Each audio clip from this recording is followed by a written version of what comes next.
சொல்லணும் பர்த்டே எப்படி போகுது ஜாலியா இருக்கா அப்படின்னு. அப்புறம் ஏன்டா கண்ணு கலங்குது?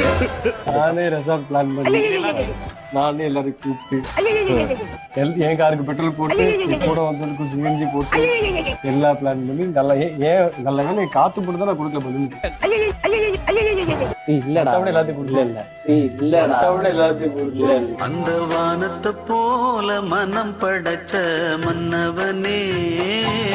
டெக்கரேஷன் என்னோட தான். டெக்கரேஷனா படிக்காதவனா டெக்கரேஷன் படிடா.